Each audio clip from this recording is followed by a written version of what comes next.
ಆತ್ಮೀಯ ಸ್ನೇಹಿತರೆ ನಮಸ್ತೆ, welcome to Chaitanya career academy ಯೂಟ್ಯೂಬ್ ಚಾನಲ್. ಪ್ರೌಢಶಾಲಾ ಶಿಕ್ಷಕರ ನೇಮಕಾತಿಗೆ ಸಂಬಂಧಪಟ್ಟ ಹಾಗೆ 2015ರಲ್ಲಿ ನಡೆದಂತಹ ಪ್ರೌಢಶಾಲಾ ಶಿಕ್ಷಕರ ನೇಮಕಾತಿ ಪರೀಕ್ಷೆಯ ಗಣಿತ ಪ್ರಶ್ನೆ ಪತ್ರಿಕೆಯನ್ನ ಮ್ಯಾಥ್ಸ್ ಕ್ವಶನ್ ಪೇಪರ್ ಅನ್ನ ಈ ಒಂದು ವಿಡಿಯೋದಲ್ಲಿ ಅತ್ಯಂತ ಸರಳವಾಗಿ ಸಾಲ್ವ್ ಮಾಡುವಂತಹ ಪ್ರಯತ್ನವನ್ನ ಮಾಡ್ತೇನೆ. ಗಣಿತ ವಿಷಯಕ್ಕೆ ಸಂಬಂಧಪಟ್ಟ ಹಾಗೆ ಒಟ್ಟು 40 ಪ್ರಶ್ನೆಗಳನ್ನ ಕೇಳಲಾಗಿದೆ.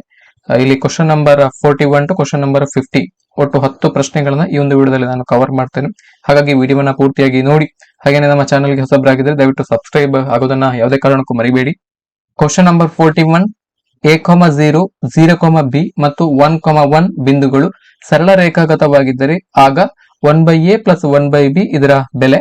If the points a,0, 0,b and 1,1 are collinear, then the value of 1/a plus 1/b. ಈ ಪ್ರಶ್ನೆ ನಿರ್ದೇಶಾಂಕ ರೇಖಾಗಣಿತ ಅಂದ್ರೆ ಕೋಆರ್ಡಿನೇಟ್ ಜೊಮೆಟ್ರಿಗೆ ಸಂಬಂಧಪಟ್ಟ ಹಾಗೆ ಕೇಳಿರುವಂತಹ ಪ್ರಶ್ನೆ ಆ ಒಂದು ಟಾಪಿಕ್ ಅಲ್ಲಿ ಬರುತ್ತೆ. ಸೊ ಇಲ್ಲಿ ಪ್ರಶ್ನೆಯಲ್ಲಿ ಹೇಳಿರುವಂತೆ 3 ಬಿಂದುಗಳು a,0, 0,b ಮತ್ತು 1,1 ಬಿಂದುಗಳು ಸರಳ ರೇಖಾಗತ ಆಗಿವೆ. ಅಂದ್ರೆ ಬಿಂದುಗಳು ಕೊಲಿನಿಯರ್.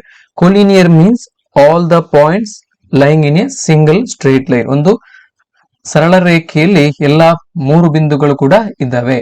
ಸೊ ಇಂತಹ ಕಂಡೀಷನ್ ನಾವು ಕೊಲಿನಿಯರಿಟಿ ಅಂತ ಹೇಳಿ ಕರಿತೇವೆ. ನಮಗೆ ನಿರ್ದೇಶಾಂಕ ರೇಖಾಗಣಿತದಲ್ಲಿ ತ್ರಿಭುಜದ ವಿಸ್ತೀರ್ಣವನ್ನ ಕಂಡುಹಿಡಿಯುವಂತಹ ಸೂತ್ರ ಗೊತ್ತಿದೆ.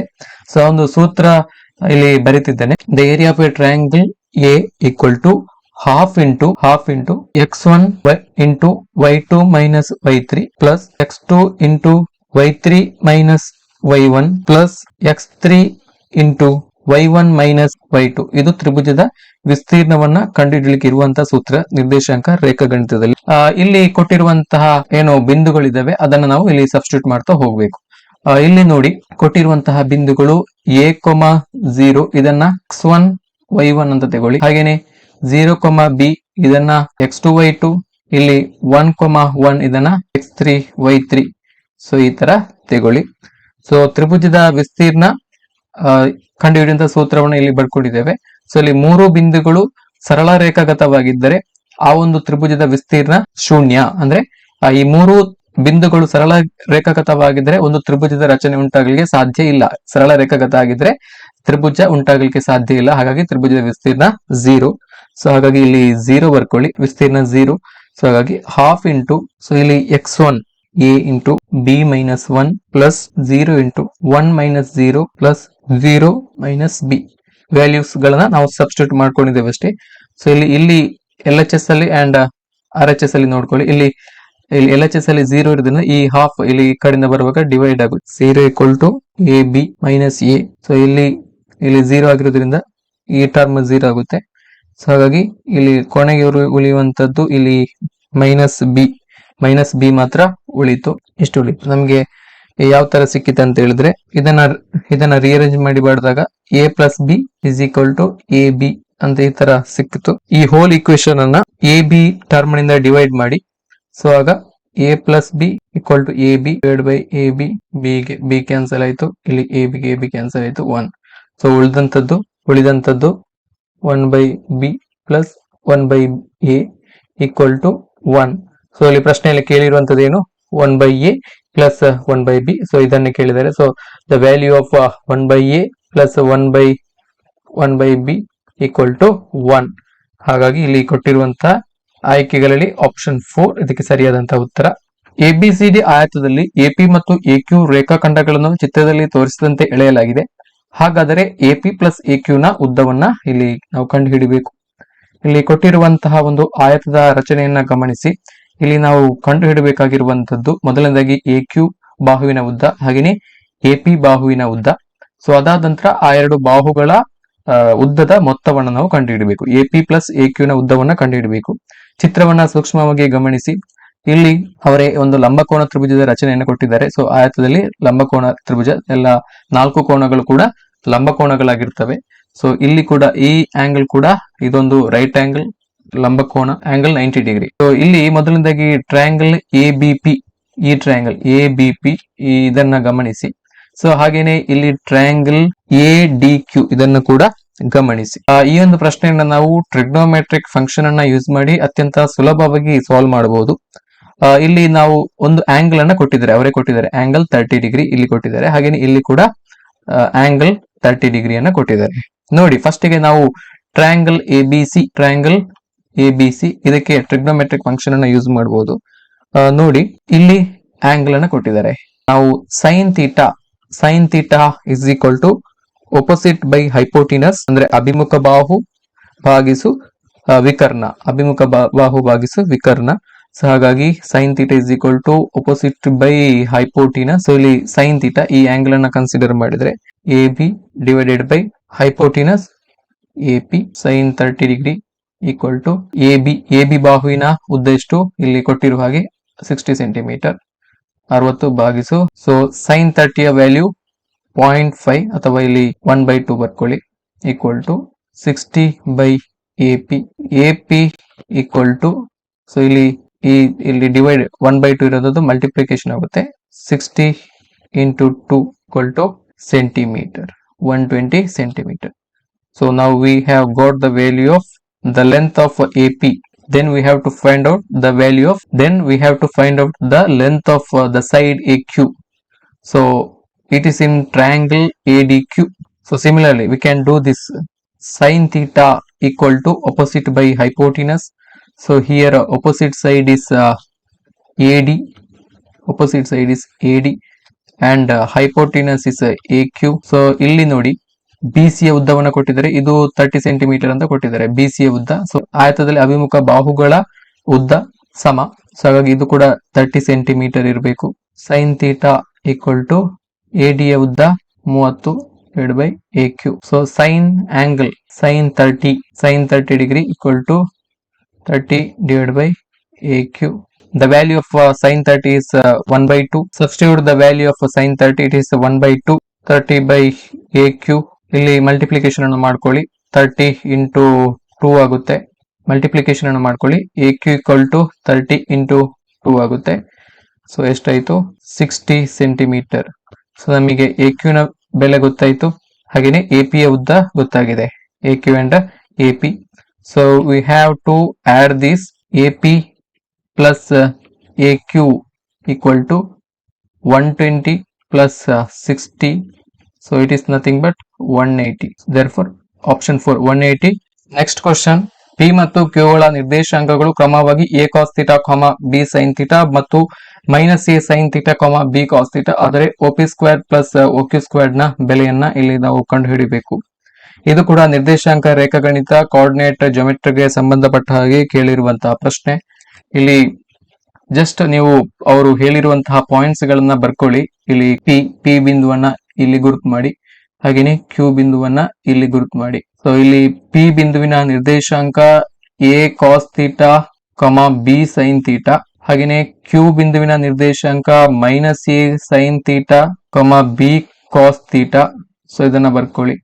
ಆನಂತರ ಈ ಪಾಯಿಂಟ್ P ಅಂಡ್ Q ಅನ್ನ ಜಾಯಿನ್ ಮಾಡ್ಕೊಳ್ಳಿ, ರಫ್ ಆಗಿ ಜಾಯಿನ್ ಮಾಡ್ಕೊಳ್ಳಿ. ಸೊ ಇಲ್ಲಿ ಒರಿಜಿನ್ ಇದೆ, ಈ ಪಾಯಿಂಟ್ ಒರಿಜಿನ್ O ಅಂತ ಕೊಡಿ. ಸೊ ಇದರ ನಿರ್ದೇಶಾಂಕ ಯಾವಾಗ್ಲೂ 0,0.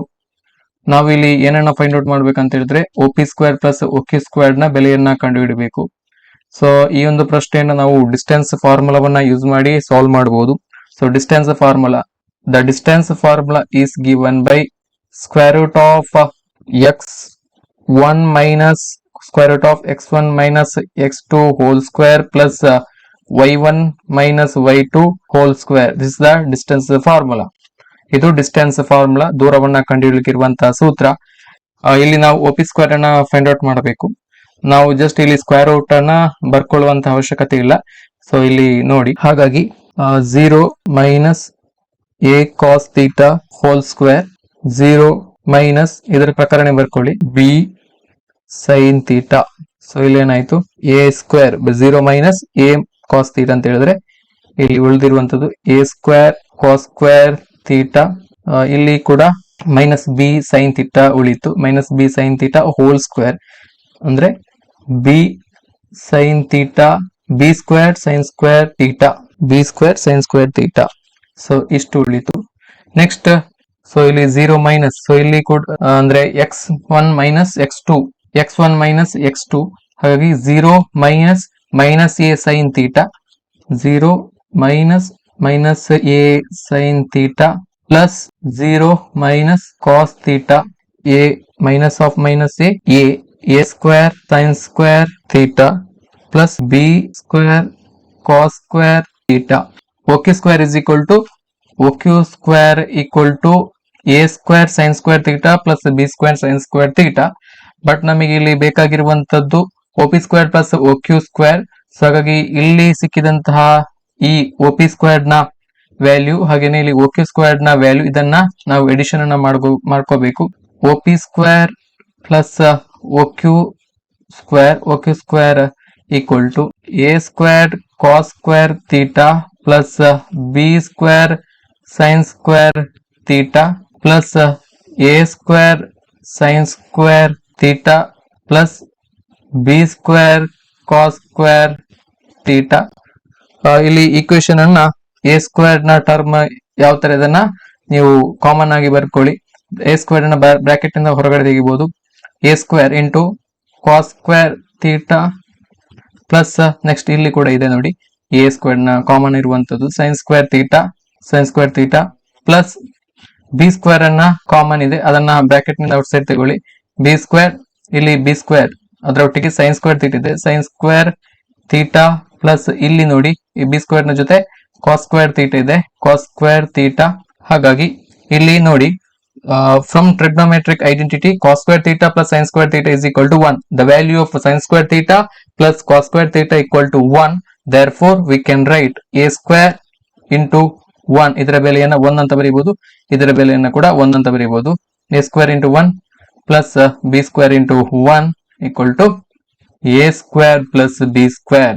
ಇದಕ್ಕೆ ಸರಿಯಾದಂತಹ ಉತ್ತರ option 4. The value of OP square plus OQ square equal to a square plus b square option 4. ಒಂದು ವಸ್ತುವನ್ನ 350ಕ್ಕೆ ಮಾರುವುದರಿಂದ 5% ಲಾಭ ಆಗ್ತದಂತೆ. 5% ಲಾಭ ಆಗ್ತದೆ. ಸೊ ಅದೇ ವಸ್ತುವನ್ನ 340 ರೂಪಾಯಿಗೆ ಮಾರಿದರೆ ಸೊ ಆ ವಸ್ತುವಿನ ಬೆಲೆ ಎಷ್ಟು, ಅಸಲು ಬೆಲೆ ಎಷ್ಟು ಅಂದ್ರೆ ಕೊಂಡ ಬೆಲೆ ಎಷ್ಟು ಅಂತೇಳಿ ಕೇಳಿದರೆ. ಸೊ ಈ ಪ್ರಶ್ನೆಯನ್ನ ಹೇಗೆ ಸಾಲ್ವ್ ಮಾಡೋದನ್ನ ನೋಡ್ಕೊಳ್ಳಿ. ಸೊ ಒಂದು ವಸ್ತುವನ್ನ 350 ರೂಪಾಯಿಗೆ ಮಾರುವುದರಿಂದ 5% ಲಾಭ ಆಗ್ತದೆ. ಸೊ ಹಾಗೇನೆ ಆ ವಸ್ತುವನ್ನ ಒಂದು ವೇಳೆ 340 ರೂಪಾಯಿಗೆ ಮಾರಿದರೆ ಆ ವಸ್ತುವಿನ ಕೊಂಡ ಬೆಲೆ ಏನು, ಕೊಂಡ ಬೆಲೆಯನ್ನ ಎಕ್ಸ್ ಅಂತೇಳಿ ತಗೊಳ್ಳುವ. ಅಸಲು ಬೆಲೆ ಅಥವಾ ಕೊಂಡ ಬೆಲೆಯನ್ನ ನಾವು ಎಕ್ಸ್ ಅಂತೇಳಿ ತಗೊಳ್ಳೋಣ. ಸೊ ಆಗುವಂತಹ ಲಾಭ 5% ಅಂದ್ರೆ 100ರಲ್ಲಿ 5. ಸೊ ಇಲ್ಲಿ ಇದನ್ನ ಸಿಂಪ್ಲಿಫಿಕೇಶನ್ ಮಾಡ್ಕೊಳ್ಳಿ. ಇದನ್ನ ಸಿಂಪ್ಲಿಫಿಕೇಶನ್ ಮಾಡ್ಕೊಳ್ಳಿ. 20 5 20 5 ಅಂತೇಳಿ 350 ಮೈನಸ್ 340 ಅಂತ ಹೇಳಿದ್ರೆ 10 ಭಾಗಿಸು X equal to 1/20. So therefore X equal to 10 into 20 ಎಷ್ಟು ಬಂತು 200. ಹಾಗಾಗಿ ಆ ವಸ್ತುವಿನ ಅಸಲು ಬೆಲೆ ಅಥವಾ ಕೊಂಡ ಬೆಲೆ 200 ರೂಪಾಯಿಗಳು ಆಪ್ಷನ್ 3. ಮುಂದಿನ ಪ್ರಶ್ನೆಯನ್ನು ಗಮನಿಸಿ. ಮೂಲ ಸ್ಥಾನದಿಂದ a, b ಮತ್ತು c, d ಬಿಂದುಗಳಿಗೆ ಎಳೆದ ರೇಖಾಖಂಡಗಳು ಲಂಬಕೋನವನ್ನು ಉಂಟು ಮಾಡಿದಾಗ ಕೆಳಗಿನವುಗಳಲ್ಲಿ ಸರಿಯಾದಂತಹ ಸಮೀಕರಣ. 2 ಬಿಂದುಗಳಿದ್ದಾವೆ. ಸೊ 2 ಬಿಂದುಗಳನ್ನ a, b ಅಂತ ಕೊಡಿ. ಹಾಗೇನೆ ಅವುಗಳ ನಿರ್ದೇಶಾಂಕವನ್ನ ಕೊಟ್ಟಿದ್ದಾರೆ. ಮೂಲ ಸ್ಥಾನದಿಂದ a ಮತ್ತು b ಗಳಿಗೆ ರೇಖಾಖಂಡಗಳನ್ನ ಎಳೆಯಲಾಗಿದೆ. ಇಲ್ಲಿ a ಬಿಂದುವಿನ ನಿರ್ದೇಶಾಂಕ a, b ಹಾಗೇನೆ ಬಿ ಬಿಂದುವಿನ ನಿರ್ದೇಶಾಂಕ ಸಿ, ಡಿ ಅಂತೇಳಿ ಕೊಟ್ಟಿದ್ದಾರೆ. ಮೂಲ ಸ್ಥಾನವನ್ನ ಅಂದ್ರೆ ಒರಿಜಿನ್ ನ ನಿರ್ದೇಶಾಂಕ ಯಾವಾಗ್ಲೂ 0,0 ಮೂಲ ಬಿಂದು. ಸೊ ಇದನ್ನ ನೀವು ಸಿ ಅಂತ ಕೊಡಿ. ಸೊ ಹಾಗೆ ಇಲ್ಲಿ ಪ್ರಶ್ನೆಯಲ್ಲಿ ಹೇಳೋ ಪ್ರಕಾರ ಪ್ರಶ್ನೆಯಲ್ಲಿ ಹೇಳಿರೋ ಪ್ರಕಾರ ಈ ರೇಖಾಖಂಡಗಳು ಲಂಬಕೋನವನ್ನ ಏರ್ಪಡಿಸ್ತಾ ಇವೆ, ಪರಸ್ಪರ ಲಂಬ ಅಂದ್ರೆ ಎಸಿಯು ಬಿಸಿಗೆ ಲಂಬ. ಇದು ಕೂಡ ನಿರ್ದೇಶಾಂಕ ರೇಖಾಗಣಿತ ಕೋಆರ್ಡಿನೇಟ್ ಜಿಯೋಮೆಟ್ರಿಗೆ ಸಂಬಂಧಪಟ್ಟ ಹಾಗೆ ಕೇಳಿರುವಂತಹ ಪ್ರಶ್ನೆ. ಈಗ ಈ ಪ್ರಶ್ನೆಯನ್ನ ನಾವು ಸಾಲ್ವ್ ಮಾಡ್ಬೇಕಿದ್ರೆ ಏನ್ ಮಾಡ್ಬೇಕಂತ ಹೇಳಿದ್ರೆ ಇಲ್ಲಿ ಫಸ್ಟ್ ಗೆ ನೀವು ಎಸಿಯ ಸ್ಲೋಪ್ ಹಾಗೆ ಬಿಸಿಯ ಸ್ಲೋಪ್ ಅನ್ನ ಫೈಂಡ್ ಔಟ್ ಮಾಡ್ಕೋಬೇಕು. ಅಂದ್ರೆ ಎಸಿಯ ಇಳಿಜಾರು ಸ್ಲೋಪ್ ಆಫ್ ಎಸಿ ಇದನ್ನ ನಾವು m1 ಅಂತೇಳಿ ಕೊಡ್ಬೋದು. ಸೊ ಸ್ಲೋಪ್ ಅನ್ನು ನಾವು ಫೈಂಡ್ ಔಟ್ ಮಾಡಬೇಕಿದ್ರೆ y ಅಕ್ಷ ಡಿವೈಡೆಡ್ ಬೈ x ಅಕ್ಷ ಅದನ್ನ ನಾವು ಸ್ಲೋಪ್ ಅಂತ ಹೇಳಿ ಕರಿತೇವೆ. So y2 minus y1 divided by x2 minus x1 ಇದು ಸ್ಲೋಪ್. ಇಲ್ಲಿ x1 y1 x2 y2 ನ ಬೆಲೆಯನ್ನ ನಾವು ಆದೇಶಿಸಬೇಕು. ಇಲ್ಲಿ ನೋಡಿ slope of AC m1 equal to y2 minus y1 ಅಂತ ಹೇಳಿದ್ರೆ ಇಲ್ಲಿ b ಮೈನಸ್ 0 ಮೂಲಬಿಂದು, ಹಾಗೇನೆ ಇಲ್ಲಿ ಕೆಳಗಡೆ x2 ಮೈನಸ್ x1 ಅಂತ ಹೇಳಿದ್ರೆ a ಮೈನಸ್ 0 ಮೂಲಬಿಂದು. ಸೊ ಏನಾಯ್ತು ಅಂತ ಹೇಳಿದ್ರೆ b by a, m1 equal to b by a. Similarly, we have to find the slope of BC also. Slope of BC equal to slope of BC equal to y2 minus y1 divided by x2 minus x1. ಇದರ ಪ್ರಕಾರ ನಾವು ಮಾಡಿದಾಗ d minus 0 divided by c minus 0 equal to d by c. So ಇದನ್ನ ನಾವು m2 ಅಂತೇಳಿ ಕೊಡ್ಬೋದು. m2 equal to d by c. ನಮಗೆ ಗೊತ್ತಿರೋ ಪ್ರಕಾರ ಎರಡು ರೇಖಾಖಂಡಗಳು ಪರಸ್ಪರ ಲಂಬವಾಗಿದ್ರೆ ಆ ರೇಖಾಖಂಡಗಳ ಸ್ಲೋಪ್ ಏನಿದೆ ಅವುಗಳ ಗುಣಲಬ್ಧ ಯಾವಾಗಲೂ -1 ಆಗಿರ್ತದೆ. If two line segments are perpendicular to each other, then the product of slope of these two line segment equal to -1. ಅಂದ್ರೆ ಈ ಎರಡು ಸ್ಲೋಪ್ಗಳಿದಾವೆ ನೋಡಿ. ಇಲ್ಲಿ AC perpendicular to BC, ಅಲ್ಲಿ ಪ್ರಶ್ನೆಯಲ್ಲಿ ಕೊಟ್ಟಿದ್ದಾರೆ AC perpendicular to BC. Therefore the product of slope of AC and BC equal to -1, that is m1 into m2 equal to -1. b by a into d by c equal to -1. ಇಲ್ಲಿ bd divided by ac equal to -1, bd equal to minus ac or ac equal to minus bd. So ಹಾಗೇನೆ ಇದನ್ನು ನಾವು ac plus bd equal to 0 ಅಂತ ಬರೀಬಹುದು. ac plus bd equal to 0. So ಈ ತರ ಬರುತ್ತೆ. So ಹಾಗಾಗಿ ಇಲ್ಲಿ ಕೊಟ್ಟಿರುವಂತಹ ಆಯ್ಕೆಗಳನ್ನ ಗಮನಿಸಿ. ac plus bd ಅಂತೇಳಿ ಇಲ್ಲೂ ಕೂಡ ಆಪ್ಷನ್ ಇಲ್ಲ, ಬಟ್ ಇಲ್ಲಿ ಆಪ್ಷನ್ 1 ನಲ್ಲಿ ac ಮೈನಸ್ bd ಅಂತ ಇದೆ, ಇದು ಪ್ಲಸ್ ಆಗಬೇಕು. ಸೊ ಪ್ಲಸ್ ಆದ್ರೆ ಇಲ್ಲಿ ಆಪ್ಷನ್ 1 ಸರಿಯಾದಂತ ಉತ್ತರ ಆಗುತ್ತೆ. ಹಾಗಾಗಿ sin θ plus cos θ is equal to √2 cos of 90 degree minus θ ಆದ್ರೆ cot θದ ಬೆಲೆ. ಇದು ಕೂಡ ತ್ರಿಕೋನಮಿತಿ ಟ್ರಿಗ್ನೋಮೆಟ್ರಿಗೆ ಸಂಬಂಧಪಟ್ಟ ಹಾಗೆ ಕೇಳಿರುವಂತಹ ಪ್ರಶ್ನೆ. ಇಲ್ಲಿ ಪ್ರಶ್ನೆಯಲ್ಲಿ ಕೊಟ್ಟಿರುವ ಪ್ರಕಾರ sin θ plus cos θ is equal to √2 cos of 90 degree minus θ. sin θ plus cos θ equal to √2 cos of 90 degree minus θ, cos 90 minus θ. So ಏನಾಯ್ತು ಅಂತ ಹೇಳಿದ್ರೆ sin θ plus cos θ is equal to √2 into sin θ. ಯಾಕೆ cos 90 degree minus θ equal to sin θ, ಇದು trigonometric identity. cos of 90 degree minus θ equal to sin θ. Next ಏನ್ ಮಾಡ್ಬೇಕಂತ ಹೇಳಿದ್ರೆ divide by sin θ on both RHS and LHS ಕಡೆ ಕೂಡ sin θ ದಿಂದ ನಾವು divide ಮಾಡ್ಕೋಬೇಕು. ಇಲ್ಲಿ ಆಗ ಏನಾಗುತ್ತೆ ಅಂತ ಹೇಳಿದ್ರೆ sin θ ಪ್ಲಸ್ ಆಗ ಏನಾಗುತ್ತೆ ಅಂತ ಹೇಳಿದ್ರೆ sin θ divide by sin θ plus cos θ divided by sin θ equal to √2 into sin θ divided by sin θ. ಇಲ್ಲಿ sin θ 1 ಆಯ್ತು, ಹಾಗೇನೆ ಇದು 1 ಆಯ್ತು. ಹಾಗೇನೆ ಇಲ್ಲಿ ರೈಟ್ ಸೈಡ್ ಅಲ್ಲಿ sin θ 1, ಇಲ್ಲಿ ಕೆಳಗಡೆ cos θ ಡಿವೈಡ್ ಬೈ sin θ ಅಂತ ಹೇಳಿದ್ರೆ ಇದು cot θ, ಇದರ ಬೆಲೆ cot θ. ಸೊ ಈಗ ಉಳಿದಿರುವಂತದ್ದು 1 plus cot θ equal to √2. So ನಮಗೆ ಅವ್ರು ಕೇಳಿರುವಂತದ್ದು cot θದ ಬೆಲೆಯನ್ನ, cot θ is equal to √2 minus 1. So very simple, option 4 ಸರಿಯಾದಂತ ಉತ್ತರ. ನೆಕ್ಸ್ಟ್ ಕ್ವಶನ್, ಒಂದು ತರಗತಿಯಲ್ಲಿ x ಆಸನಗಳಿವೆ. ಒಂದು ಆಸನದಲ್ಲಿ ಒಬ್ಬ ವಿದ್ಯಾರ್ಥಿ ಕುಳಿತುಕೊಂಡರೆ 9 ವಿದ್ಯಾರ್ಥಿಗಳು ಆಸನವಿಲ್ಲದೆ ನಿಂತುಕೊಳ್ಳುತ್ತಾರೆ ಮತ್ತು ಒಂದು ಆಸನದಲ್ಲಿ 2 ವಿದ್ಯಾರ್ಥಿಗಳು ಕುಳಿತುಕೊಂಡರೆ 7 ಆಸನಗಳು ಖಾಲಿ ಉಳಿಯುತ್ತವೆ.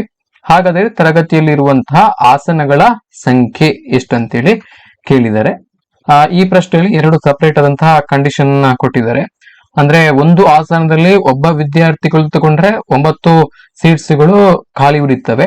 ಇನ್ನೊಂದು ಕಂಡೀಷನ್ ಏನಪ್ಪಾ ಅಂತ ಹೇಳಿದ್ರೆ ಒಂದು ಸೀಟಿನಲ್ಲಿ 2 ವಿದ್ಯಾರ್ಥಿಗಳು ಕೂತ್ಕೊಂಡ್ರೆ 7 ಸೀಟುಗಳು ಖಾಲಿ ಉಳಿತವೆ ಅಂತೇಳಿ. ಸೊ ಈ ಪ್ರಶ್ನೆಯನ್ನ ಇಲ್ಲಿ ಅವರು ಕೊಟ್ಟಿರುವಂತಹ ಆಪ್ಷನ್ ಅನ್ನ ಸಬ್ಸ್ಟಿಟ್ಯೂಟ್ ಮಾಡಿ ಸಾಲ್ವ್ ಮಾಡುವಂತದ್ದು ಬೆಟರ್ ಅನಿಸ್ತದೆ. ಸೊ ಅದೇ ತರ ಇಲ್ಲಿ ನಾವು ಮಾಡ್ತಾ ಹೋಗೋಣ. ಇಲ್ಲಿ ಫಸ್ಟ್ ಆಪ್ಷನ್ 23 ಇದೆ ನೋಡಿ, ಮಾಡ್ತಾ ಬನ್ನಿ. ಅವರು ಹೇಳಿರುವಂತ ಪ್ರಕಾರ ಒಂದು ಸೀಟಿನಲ್ಲಿ ಒಬ್ಬ ವಿದ್ಯಾರ್ಥಿ ಹಾಗೆ ಕೂತ್ಕೊಂಡ್ರೆ 9 ವಿದ್ಯಾರ್ಥಿಗಳು ಸೀಟ್ ಇಲ್ಲದೆ ನಿಂತ್ಕೊಳ್ತಾರೆ. ಸೊ ಫಸ್ಟ್ ಆಪ್ಷನ್ 23 ಅಂದ್ರೆ 23 ಸಬ್ಸ್ಟಿಟ್ಯೂಟ್ ಮಾಡಿ ಆಸನಗಳ ಸಂಖ್ಯೆ, ಅಲ್ಲಿ 9 ಸೀಟ್ಸ್ಗಳು ಖಾಲಿ ಉಳಿತವೆ. ಸೊ ಎಷ್ಟಾಯ್ತು? 23 + 9 ಅಂತ ಹೇಳಿದ್ರೆ 32 ಆಯ್ತು. ಇನ್ನೊಂದು ನಿಬಂಧನೆಯನ್ನ ಯಾವ ತರ ಕೊಟ್ಟಿದ್ದಾರೆ ಅಂತ ಹೇಳಿದ್ರೆ, ಸೊ ಒಂದು ಆಸನದಲ್ಲಿ 2 ವಿದ್ಯಾರ್ಥಿಗಳು ಕುಳಿತುಕೊಂಡರೆ 7 ಆಸನಗಳು ಖಾಲಿ ಉಳಿತವಂತೆ. ಇಲ್ಲಿ ನೋಡಿ, ಒಟ್ಟು 32 ಸೀಟ್ಸ್ಗಳಿದಾವೆ. ಒಂದು ಆಸನದಲ್ಲಿ ಒಬ್ಬ, ಇಲ್ಲಿ ಒಟ್ಟು ಇಲ್ಲಿ ನೋಡಿ, ಇಲ್ಲಿ 32 ಸಿಕ್ತು ನಮಗೆ. ಅಂದ್ರೆ 32ರ ಅರ್ಧ ಅಂದ್ರೆ ಒಂದು ಸೀಟಿನಲ್ಲಿ 2 ಜನ ಕೂತ್ಕೊಳ್ಳುವಂತದ್ದು. 32 / 2 ಅಂತ ಹೇಳಿದ್ರೆ 16. ಸೊ 16 ಸೀಟ್ ಪ್ಲಸ್ ಅಲ್ಲಿ ಖಾಲಿ ಉಳಿಯುವಂತಹ ಸೀಟ್, ಈ ತರ ಕೂತ್ಕೊಂಡ್ರೆ 7 ಸೀಟ್ಸ್ಗಳು ಖಾಲಿ ಉಳಿತವೆ. ಸೊ ಇದನ್ನ ಕೂಡಿಸಿ ನೋಡಿ, 16 + 7 23 ಬಂತು. ಹಾಗಾಗಿ ಇಲ್ಲಿ ನೋಡಿ, ಇಲ್ಲಿ 23 ಬಂದಿದೆ, ಹಾಗೇನೆ ಇಲ್ಲಿ 23 ನಾವು ಸಬ್ಸ್ಟಿಟ್ಯೂಟ್ ಮಾಡಿದಂತಹ ಸಂಖ್ಯೆ 23. ಹಾಗಾಗಿ ಅಲ್ಲಿ ಆ ಕ್ಲಾಸ್ ಅಲ್ಲಿ ಇರುವಂತಹ ಒಟ್ಟು ಆಸನಗಳ ಸಂಖ್ಯೆ ಎಷ್ಟು? 23. ಆಪ್ಷನ್ 1 ಇದಕ್ಕೆ ಸರಿಯಾದಂತ ಉತ್ತರ. ತ್ರಿಭುಜ ಎಬಿಸಿಯಲ್ಲಿ ಕೋನ ಎ ಸಮ 3 × ಕೋನ ಸಿ ಸಮ 2 × ಕೋನ ಬಿ ಪ್ಲಸ್ ಕೋನ ಸಿ ಆದರೆ ಕೋನ ಬಿ ಯ ಅಳತೆ. ನಮಗೆ ಗೊತ್ತಿರುವಂತೆ ತ್ರಿಭುಜದ 3 ಒಳಕೋನಗಳ ಮೊತ್ತ 180 degree. The sum of interior angle of a triangle is 180 degree. ಅಂದ್ರೆ ಈ ತ್ರಿಭುಜದಲ್ಲಿ ಕೋನ ಎ ಪ್ಲಸ್ ಕೋನ ಬಿ ಪ್ಲಸ್ ಕೋನ ಸಿ ಸಮ 180 ಡಿಗ್ರಿ. ಇಲ್ಲಿ ಅವರು ಕೊಟ್ಟಿರೋ ಪ್ರಕಾರ angle A = 3 × angle C = 2 × angle B plus C. So ಇಲ್ಲಿ ನಾವು ಆಂಗಲ್ ಎ, ಕೋನ ಎ ನ ಬದಲಾಗಿ ನಾವು 2 × angle B plus angle C ಇದನ್ನು ನಾವು ಸಬ್ಸ್ಟಿಟ್ಯೂಟ್ ಮಾಡ್ಕೋಬಹುದು. ಇಲ್ಲಿ ಎ ನ ಬದಲಿಗೆ ಇಲ್ಲಿ ಸಬ್ಸ್ಟಿಟ್ಯೂಟ್ ಮಾಡಿ, ಆಂಗಲ್ ಎ ನ ಬದಲಿಗೆ 2 × angle B plus angle C ಇದನ್ನ ಸಬ್ಸ್ಟಿಟ್ಯೂಟ್ ಮಾಡ್ಕೊಳ್ಳಿ, plus angle B plus angle C = 180 degree.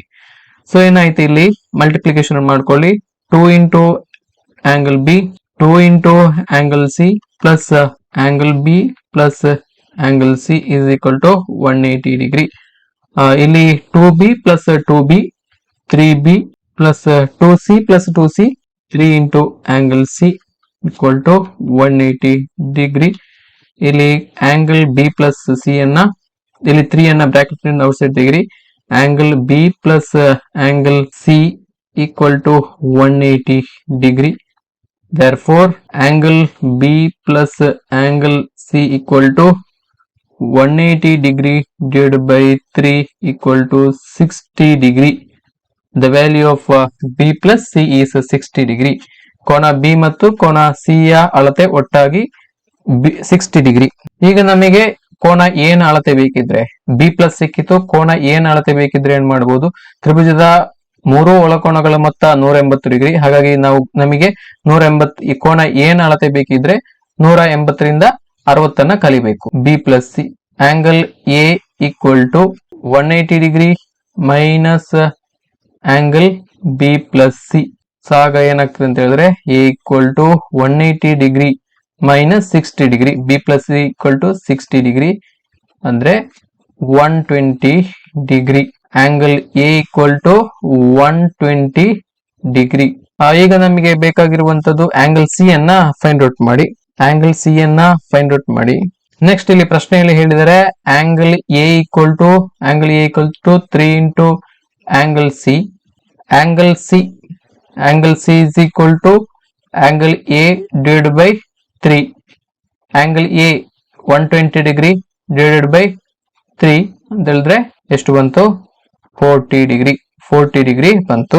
Next ಏನ್ ಮಾಡಬಹುದು ಅಂತ ಹೇಳಿದ್ರೆ, ಇಲ್ಲಿ ಇಲ್ಲೊಂದು ನಮಗೆ ಬಂದಿದೆ B plus C = 60 degree. Angle B plus C = 60 degree ಅಂತೇಳಿ ಇಲ್ಲಿ ಬಂದಿದೆ. ಸೊ ಹಾಗಾಗಿ ನಾವಿಲ್ಲಿ ಆಂಗಲ್ ಬಿ ನ ಬೆಲೆಯನ್ನ ಕಂಡುಹಿಡಬಹುದು. Angle B = 60 degree minus 40 degree = 20 degree. ಹಾಗಾಗಿ ಇಲ್ಲಿ ಕೋನ ಬಿ ನ ಅಳತೆ 20 ಡಿಗ್ರಿ. ಆಪ್ಷನ್ 1 ಸರಿಯಾದಂತಹ ಉತ್ತರ. ಚಿತ್ರದಲ್ಲಿ 4 ವೃತ್ತಗಳ ತ್ರಿಜ್ಯಗಳು ಎ ಆಗಿದ್ದರೆ ಒಳಭಾಗದಲ್ಲಿರುವ ವೃತ್ತದ ತ್ರಿಜ್ಯ. ಇಲ್ಲಿ 4 ಸರ್ಕಲ್ ಗಳನ್ನ ಕೊಡಲಾಗಿದೆ, 1 2 3 4. ಹಾಗೆ ಮಿಡ್ಲ್ ಅಲ್ಲಿ ಇನ್ನೊಂದು ಸಣ್ಣ ಸರ್ಕಲ್ ಅನ್ನ ಕೊಡಲಾಗಿದೆ. ಚಿತ್ರದಲ್ಲಿ 4 ವೃತ್ತಗಳ ತ್ರಿಜ್ಯಗಳು ಎ ಆಗಿದ್ದರೆ, ಸೊ ಇಲ್ಲಿ ಒಂದು ನಾನು ಡಯಾಗ್ರಾಮ್ ಅನ್ನ ಮಾಡ್ಕೊಂಡಿದ್ದೇನೆ ಸೈಡ್ ಅಲ್ಲಿ. ಇಲ್ಲಿ ನೋಡಿ, ಈ ತ್ರಿಜ್ಯ 4 ವೃತ್ತಗಳ ತ್ರಿಜ್ಯಗಳು ಸಮ. ಸೊ ಇಲ್ಲಿ ಎ, ಇದು ಕೂಡ ಎ. ಸೊ ಈ ತ್ರಿಜ್ಯದ ಈ ವೃತ್ತದ ತ್ರಿಜ್ಯ ಎ, ಹಾಗೇನೆ ಈ ವೃತ್ತದ ತ್ರಿಜ್ಯ ಎ, ಹಾಗೇನೆ ಇದು ಕೂಡ ಎ. ಒಳಭಾಗದಲ್ಲಿರೋ ವೃತ್ತದ ತ್ರಿಜ್ಯವನ್ನು ನಾವಿಲ್ಲಿ ಫೈಂಡ್ ಔಟ್ ಮಾಡ್ಕೋಬೇಕು. ಅಂದ್ರೆ ಈ ವೃತ್ತ ಏನಿದೆ ಇದರ ತ್ರಿಜ್ಯದ ಅಳತೆಯನ್ನ ನಾವು ಕಂಡು ಹಿಡಿಬೇಕು. ಸೊ ಇದರ ಡಯಾಮೀಟರ್ ಅನ್ನ ನೀವು ಡಿ ಅಂತ ತಗೊಳ್ಳಿ. ಈ ಫುಲ್ ಡಯಾಮೀಟರ್ ಅನ್ನ ಡಿ ಅಂತ ತಗೊಳ್ಳಿ, ಅಂದ್ರೆ ಈ ಡಿಸ್ಟೆನ್ಸ್. ಸೊ ಇಲ್ಲಿಂದ ಇಲ್ಲಿಗೆ ಇರುವಂತಹ ಇದು ಡಯಾಮೀಟರ್, ಇದನ್ನ ಡಿ ಅಂತ ತಗೊಳ್ಳಿ. ಇಲ್ಲಿ 4 ವೃತ್ತ ಕೇಂದ್ರಗಳನ್ನ ಜೋಡಿಸಿದಾಗ ಒಂದು ವರ್ಗದ ಚೌಕದ ರಚನೆ ಆಗ್ತದೆ. ಒಂದು ವರ್ಗದ ಎಲ್ಲಾ ಬಾಹುಗಳು ಸಮವಾಗಿರ್ತವೆ. ಹಾಗಾಗಿ ಇಲ್ಲಿ ನೋಡಿ, ಎ ಎಲ್ಲ ಕಡೆ ಬರ್ಕೊಳ್ಳಿ. ಇಲ್ಲಿ ಒಂದು ತ್ರಿಭುಜದ ರಚನೆಯನ್ನ ಕಾಣಬಹುದು ನೀವು. ಇಲ್ಲಿ ಈ ಎ ಅಂಡ್ ಸಿ ಲೈನ್ ಅನ್ನ ಜಾಯಿನ್ ಮಾಡಿದ್ರೆ ಇಲ್ಲಿ ಒಂದು ತ್ರಿಭುಜದ ರಚನೆ ಆಗ್ತದೆ. ಹಾಗೇನಿದು ಲಂಬಕೋನ ತ್ರಿಭುಜ. ಇಲ್ಲಿ ಆಂಗಲ್ 90 ಡಿಗ್ರಿ, ಇದು angle 90 degree. In triangle ADC, ತ್ರಿಭುಜ ಎಬಿಸಿ ಯಲ್ಲಿ ನಾವು ಪೈಥಾಗೊರಸ್ನ ಪ್ರಮೇಯದ ಪ್ರಕಾರ, ಬೈ ಪೈಥಾಗೊರಸ್ ಥಿಯರಂ, ಒಂದು ಲಂಬಕೋನ ತ್ರಿಭುಜದಲ್ಲಿ ವಿಕರ್ಣದ ಮೇಲಿನ ವರ್ಗವು ಉಳಿದೆರಡು ಬಾಹುಗಳ ಮೇಲಿನ ವರ್ಗಗಳ ಮೊತ್ತಕ್ಕೆ ಸಮವಾಗಿರುತ್ತದೆ. In a right angle triangle, the square of hypotenuse is equal to the sum of squares of other two sides. So ಅದರ ಪ್ರಕಾರ ಇಲ್ಲಿ AD square plus DC square is equal to AC square. AD ಅಂದ್ರೆ ಇಲ್ಲಿ A and A, so ಅಂದ್ರೆ A plus A whole square. DC ಇದು ಕೂಡ A and ಇಲ್ಲಿ A ಇದೆ, ಇಲ್ಲಿ distance A plus A equal to AC square equal to AC square. So ನೋಡಿ, AC ಯ ಬೆಲೆ, ಸೊ ಇದು A ಆಗುತ್ತೆ, ಇದು ಇಲ್ಲಿ A, ಹಾಗೇನೆ ಇಲ್ಲಿ A ಪ್ಲಸ್ ಇಲ್ಲಿ ಮಿಡ್ಲ್ ಅಲ್ಲಿ ಸರ್ಕಲ್ ಇರುವಂತದ್ದು, ಸರ್ಕಲ್ ನ ಡಯಾಮೀಟರ್ ಕೂಡ ಸೇರುತ್ತೆ, A ಅಂಡ್ D. ಸೊ ಹಾಗಾಗಿ ಏನಾಯ್ತು ಅಂತ ಹೇಳಿದ್ರೆ, ಸೊ ಇಲ್ಲಿ ನೋಡಿ ಬರ್ಕೊಳ್ಳಿ, 2A whole square plus 2A whole square equal to AC ಯ ಉದ್ದ 2A plus D whole square. 4A square plus 4A square equal to 2A plus D whole square. 4A square plus 4A square ಅಂದ್ರೆ 80 square equal to 2A plus D whole square. 2A plus D equal to square root of 8A square. 2A plus D equal to, ಇಲ್ಲಿ A square ನ square root ಅಂತ ಹೇಳಿದ್ರೆ A into root 8. 2A plus D equal to ಇಲ್ಲಿ A into ಇಲ್ಲಿ square root ನ ಒಳಗಡೆ 8 ಇದ್ದದನ್ನ ನಾವು 4 into 2 ಅಂತ ಮಾಡಬಹುದು. ಅಂದ್ರೆ ಒಂದು ಸ್ಕ್ವೇರ್ ನಂಬರ್ ಸಿಕ್ಕಿತು. ಆಗ ಏನಾಗುತ್ತೆ ಅಂತ ಹೇಳಿದ್ರೆ 2A plus D equal to A into ಇಲ್ಲಿ 4 ನ square root 2 into root 2. Therefore 2A plus D equal to 2A into root 2. D equal to 2A into root 2 minus 2A. D equal to ಇಲ್ಲಿ 2A common ಇದೆ, ಹಾಗಾಗಿ bracket ನಿಂದ outside ತೆಗೊಳ್ಳಿ. 2A into root 2 minus 1. But ಇಲ್ಲಿ ಪ್ರಶ್ನೆಯಲ್ಲಿ ಕೇಳಿರುವಂತದ್ದು ಒಳಭಾಗದಲ್ಲಿರುವಂತಹ ವೃತ್ತದ ತ್ರಿಜ್ಯ. So ಇಲ್ಲಿ R equal to D/2, ನಮಗೆ ವೃತ್ತದ ವ್ಯಾಸ ಸಿಕ್ಕಿರುವಂತದ್ದು, ಇಲ್ಲಿ D ಸಿಕ್ಕಿರುವಂತದ್ದು. D is equal to 2A into square root of 2 minus 1. So ನಮಗೆ ಇಲ್ಲಿ ಬೇಕಾಗಿರುವಂತದ್ದು R, ಹಾಗಾಗಿ ಇಲ್ಲಿ R equal to D/2. So therefore ಇಲ್ಲಿ D ಅಂತ ಹೇಳಿದ್ರೆ 2A into square root of 2 minus 1 divided by 2. So ಆಗ ಇಲ್ಲಿ 2 ಕ್ಯಾನ್ಸಲ್ ಆಯ್ತು, 1 ಆಯ್ತು. ಆಗ ಉಳಿದಿರುವಂತದ್ದು R equal to root 2 minus 1 into A. So ಇಷ್ಟು ಉಳಿತದೆ, root 2 minus 1 ಇಂಟು ಎ. ಹಾಗಾಗಿ ಇದಕ್ಕೆ ಸರಿಯಾದಂತಹ ಉತ್ತರ ಆಪ್ಷನ್ 2 √2 - 1 ಇಂಟು ಎ. ಓಕೆ, ಉಳಿದ ಪ್ರಶ್ನೆಗಳನ್ನ ಮುಂದಿನ ವಿಡಿಯೋದಲ್ಲಿ ನಾನು ಸಾಲ್ವ್ ಮಾಡ್ತಾ ಹೋಗ್ತೇನೆ ಪಾರ್ಟ್ 2 ನಲ್ಲಿ. ಹಾಗಾಗಿ ಈ ಒಂದು ವಿಡಿಯೋ ನಿಮಗೆ ಯೂಸ್ಫುಲ್ ಅನಿಸಿದ್ರೆ ವಿಡಿಯೋವನ್ನ ಲೈಕ್ ಮಾಡಿ, ಹಾಗೆ ನಮ್ಮ ಚಾನೆಲ್ ಅನ್ನ ದಯವಿಟ್ಟು ಸಬ್ಸ್ಕ್ರೈಬ್ ಮಾಡ್ಕೊಳ್ಳಿ. ಥ್ಯಾಂಕ್ ಯು, ನಮಸ್ತೆ.